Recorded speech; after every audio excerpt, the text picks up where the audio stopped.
Hello everyone, मैं नम्रता गर्ग आपका स्वागत करती हूँ अगेन इन माय चैनल।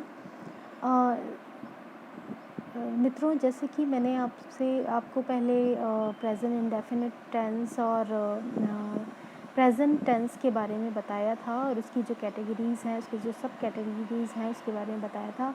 आज मैं शुरू करने चाह रही हूँ पास्ट टेंस। पास्ट टेंस जैसे कि इसके नाम से ही हमें पता लग रहा है कि पास्ट का मतलब होता है बीता हुआ, यानी कि जो भी कुछ हम लोग बीते हुए समय में करते हैं और उसके बारे में हम बताते हैं या सेंटेंस बनाते हैं, वो सब हम पास्ट सेंटेंस के अंदर रखते हैं या पास्ट टेंस के अंदर रखते हैं। और उससे रिलेटेड कुछ रूल्स एंड रेगुलेशंस होते हैं जिसके अकॉर्डिंग ही हम बीते हुए समय की बातों को बताते हैं या लिखते हैं। ठीक है, इसमें हमें कुछ चीज़ें ध्यान देने वाली होती हैं कि जब पास्ट टेंस हो गया में हम किसी चीज़ के बारे में बात कर रहे होते हैं तो ये इंगित करता है बीते हुए समय की ओर, और इसकी पहचान होती है या ये जैसे शब्द, जैसे कि मोहन चला गया, राधा खाना खा गई, या राधा ने खाना खा लिया, वे चले गए, वो स्कूल चले गए, अध्यापक पढ़ाने चले गए, ऐसे करके। ठीक है, इत्यादि इस तरह के इसकी कार्य समाप्ति की पहचान से रिलेटेड कुछ वर्ड्स होते हैं। अगर कभी भी आपको ट्रांसलेशन करनी होती है तो ये बातों का हमेशा ध्यान रखना चाहिए कि इस तरह के सेंटेंस की जो पहचान होती है वो गया, गई, गए, ऐसे करके होती है। ठीक है, इसके स्ट्रक्चर्स को हम देखें तो इसके जो स्ट्रक्चर होते हैं, जैसे कि हमारा स्ट्रक्चर में सब्जेक्ट हमेशा पहले आता है प्लस वर्ब की सेकंड फॉर्म। ये बात ध्यान देने वाली है कि पास्ट टेंस का जो इंडेफिनिट फॉर्मेट होता है सिर्फ और सिर्फ उसमें हम वर्ब की सेकंड फॉर्म यूज़ करते हैं। बाकी किसी भी सेंटेंस में, किसी भी टेंस में वर्ब की सेकंड फॉर्म का यूज़ नहीं होता है।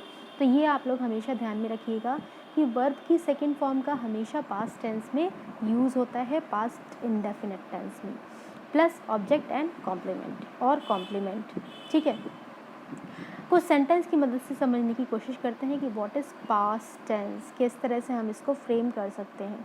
मैं कल बाज़ार गया, आई वेंट मार्केट येस्टरडे। ठीक है, जैसे कि आपने देखा गो, वेंट, गॉन, गो की जो सेकंड फॉर्म है वो वेंट है, और हम क्योंकि पास्ट टेंस, पास्ट इंडेफिनिट का टेंस बना रहे हैं, इसीलिए यहाँ पे हमने वर्ब की सेकंड फॉर्म यूज़ की है, आई वेंट मार्केट येस्टरडे। ठीक है, हिंदी में आप देख सकते हैं मैं कल बाज़ार गया, जैसे कि मैंने पहचान के लिए बताया था गया, गई, गए, इस तरह से जो या खा लिया का या लास्ट में या ही आना है। ठीक है, आइए नेक्स्ट सेंटेंस पे आते हैं। मैंने अपना कार्य पूर्ण कर लिया, आई कंप्लीटेड माई वर्क, या मैंने अपने कार्य किया।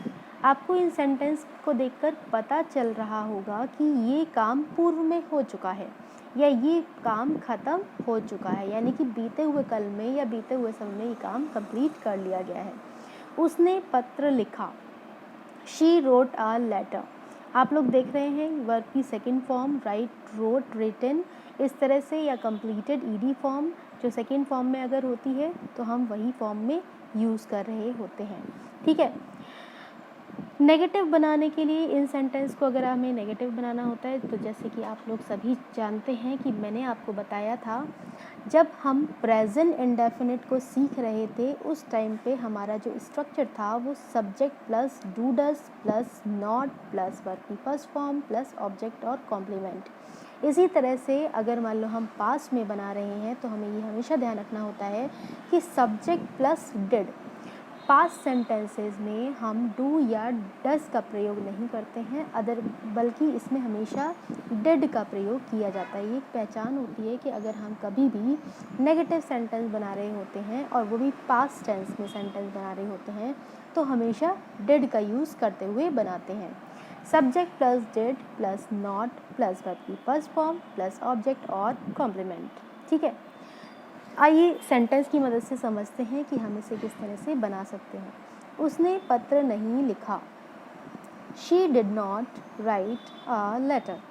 आपने यहाँ पे एक चीज़ नोट की होगी, जैसे कि हमने ऊपर वाले सेंटेंसेस में वर्ब की सेकंड फॉर्म को यूज़ किया था, लेकिन जब हम डिड का यूज़ करते हैं तो उसके साथ में हम वर्ब की फर्स्ट फॉर्म का ही यूज़ करेंगे। लेकिन कुछ ऐसे सेंटेंसेस भी होते हैं कि अगर हम डिड का यूज़ नहीं कर रहे हैं या सिंपल फॉर्मेट में ही बना रहे हैं, तो हम इसमें डिड का यूज़ नहीं करेंगे, अदर सेंटेंस का यूज़, अदर वर्ड्स का यूज़ करेंगे। अगर हम उस तरह से करते हैं तो हम हमेशा यहाँ पे वर्ब की सेकंड फॉर्म को ही रखेंगे, वर्ब की फर्स्ट फॉर्म को नहीं रखेंगे। मैंने अवकाश के लिए आवेदन नहीं किया। I did not apply for leave। यहाँ पे आप लोग देख सकते हैं, यहाँ पे भी मैंने नहीं के साथ में डिड का ही यूज़ किया है। I did not यानी मैंने अप्लाई के लीव के लिए अप्लाई नहीं किया। आइए कुछ सेंटेंस देखते हैं जहाँ की हम कुछ एक्सेप्शंस में यूज़ करते हैं, जहाँ की हम डिड का यूज़ नहीं करते हैं, लेकिन फिर भी हम नेगेटिव सेंटेंस को बिल्ड कर सकते हैं। जैसे कि मैंने कभी भी झूठ नहीं बोला। आप लोग देख रहे हैं ये सेंटेंस हमारा सिंपल पास्ट इंडेफिनिट में ही है, पास्ट इंडेफिनिट सेंटेंस है, लेकिन इसमें हमने डिड नॉट का यूज़ नहीं किया है, बल्कि नेवर वर्ड का यूज़ किया है। जैसे I never told a lie. यहाँ पे आप लोग देख सकते हैं कि आई के साथ मैंने डिड नॉट टेल अ लाई नहीं किया है, बल्कि आई नेवर टोल्ड अ लाई। आपने देखा कि नेवर के साथ हमने second form of the verb use की है, यानी कि टेल की जो सेकेंड फॉर्म होती है वो टोल्ड होती है। ठीक है, तो हमने यहाँ पे second form of the verb के साथ नेवर को यूज़ करते हुए सिंपल इंडेफिनिट का सेंटेंस बनाया है, लेकिन ये नेगेटिव भी है। आगे देखते हैं, मैंने कभी भी झूठ नहीं बोला। I did not ever tell a lie. यहाँ पे आप लोग देख सकते हैं कि अगर मैं डिड नॉट का यूज़ करती हूँ तो मैं एवर का भी यूज़ कर रही हूँ। इस सेंटेंस में हम एम्फेसाइज कर रहे हैं कि मैंने कभी भी झूठ नहीं बोला। ठीक है, अगर हम इस तरह के सेंटेंस एम्फेटिकली यानी कि बलपूर्वक कहते हैं कि मैं सच कह रहा हूँ, मैंने झूठ नहीं बोला, तो हम वहाँ पे डिड नॉट का यूज़ कर सकते हैं। ठीक है, I did not ever tell a lie. मैंने कभी भी झूठ नहीं बोला, इस तरह से। ठीक है, यानी कि ज़ोर देकर अगर हमें किसी चीज़ को कहना हो तो वहाँ भी हम डिड का यूज़ कर सकते हैं। ठीक है, एक एग्जाम्पल की मदद से हम समझने की कोशिश करते हैं। I wrote a letter to him. ये अगर हम सेंटेंस नॉर्मली लिखते हैं तो कहते हैं मैंने उसे एक पत्र लिखा, और अगर हम एम्फेटिकली यानी ज़ोर देते हुए कहते हैं I did write a letter to him, मैंने उससे एक लेटर लिखा ही है। ठीक है, यानी कि हम इस ज़ोर देते हुए कह रहे हैं। जैसे कि आपने प्रेजेंट इंडेफिनिट में भी देखा है, प्लीज़ डू कम। अगर हम कहते हैं please come in my party, तो ये नॉर्मल सेंटेंस में आता है, यानी नॉन एम्फेटिक में आता है, जिसमें कि हम बल नहीं देते हैं, लेकिन सिंपल कह देते हैं कि हाँ प्लीज़ आइएगा ज़रूर। लेकिन अगर हम कहते हैं please do come in my party, या please do help me, please मेरी मदद कीजिए, ऐसे करके मतलब किसी को बल देते हुए कहते हैं, तो फिर इसी तरह से अगर हम डिड का यूज़ करते हैं यानी पास्ट के सेंटेंस के लिए, तो हम हमेशा डिड लगाते हैं, और जो कि इस सेंटेंस को एम्फेटिक बनाता है। आइए इंटेरोगेटिव सेंटेंस समझने की मदद करते हैं। उसने एक किताब खरीदी। He bought the book. उसने एक किताब खरीदी। एक किताब तो खरीदी ही थी। He did by the book. ठीक है, तो ये आपने समझा कि किस तरह से हम डिड के साथ में एम्फेटिकली सेंटेंस को लिख सकते हैं या बना सकते हैं। आइए इंटेरोगेटिव देखते हैं। इंटेरोगेटिव हालांकि आप लोग बहुत वेल नोन हैं कि किस तरह से आप लोग इंटेरोगेटिव बनाते हैं। जो यस नो वाले सेंटेंसेस हैं उसमें आप लोग जानते हैं कि इसमें हम लोग डिड का यूज़ करते हैं, और जो WH सेंटेंसेस हैं उसमें हम WH सेंटेंस का वर्ड्स का यूज़ करते हैं। स्ट्रक्चर में आइए देखते हैं किस तरह से हम इसके स्ट्रक्चर को फॉलो करते हैं। Did plus subject plus verb की फर्स्ट फॉर्म प्लस ऑब्जेक्ट और कॉम्प्लीमेंट। ठीक है, जैसे कि आप लोग देखते हैं कि डिड पहले ही आ जाता है, क्योंकि डिड के साथ ही हम लोग बना रहे हैं जो पास्ट सेंटेंसेस हैं। मैंने आपको बताया है कि पास्ट के लिए हमेशा डिड का यूज़ होता है। क्या तुमने कल खाना खाया? Did you eat meal yesterday? और ईट फूड येस्टरडे। ठीक है, तो आपने देखा कि did you eat meal yesterday, ये हमने क्या तुमने कल खाया के लिए यूज़ करेंगे। लेकिन व्हाट यू ईट येस्टरडे, कि तुमने कल क्या खाया, तो उसके लिए हम WS से, या हु ईट मील येस्टरडे, कि किसने खाना खाया कल, तो उस तरह से हम WS से भी यूज़ कर सकते हैं। ठीक है, क्या उसने तुम्हें संदेश दिया, did she give you the message. अब इसमें हम ही भी लगा सकते थे, ठीक है, और शी भी लगा सकते हैं, क्योंकि उसने लिखा हुआ है और यहाँ पे कुछ भी जेंडर के बारे में नहीं बताया गया है, तो हम यहाँ पे did she give you the message, इस तरह से हम सेंटेंस फॉर्म कर सकते हैं। इसी तरह से अगर हमें नेगेटिव में फॉर्म करना हो तो डिड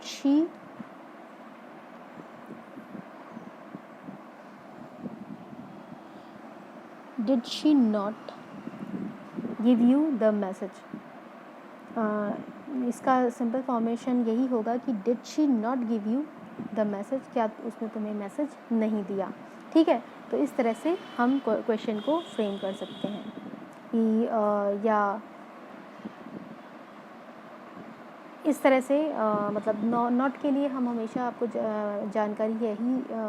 जानकारी होनी चाहिए इस चीज़ की भी, कि अगर हम नेगेटिव सेंटेंस क्वेश्चन में बना रहे हैं तो डिड शी नॉट, यानी कि did plus subject plus not plus give plus object और कॉम्प्लीमेंट वगैरह करके हम सेंटेंस को फ्रेम कर सकते हैं। ठीक है, वर्ब की फर्स्ट फॉर्म प्लस ऑब्जेक्ट और कॉम्प्लीमेंट करके हम सेंटेंस को फ्रेम कर सकते हैं।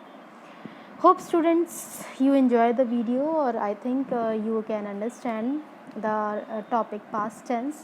अगर आपको इस पूरे के पूरे अगर टॉपिक में कुछ भी ऐसा लगा हो जो समझ में नहीं आया, तो आप लोग मुझसे पूछ सकते हैं कि किस चीज़ में अगर कोई आपको मिसअंडरस्टैंडिंग हो रही है या नहीं समझ में आ रहा है, तो आप मुझसे डिस्कस कर सकते हैं। अगर ऐसा लगता है कि कुछ और स्ट्रेटजी आप लोग चाहते हैं तो मैं उसको भी अप्लाई कर सकती हूँ। अभी मैं इस पर वर्क कर रही हूँ कि स्लाइड मेकिंग किस तरह से, होप थोड़े टाइम बाद मैं उसको भी इम्प्लीमेंट कर लूँगी।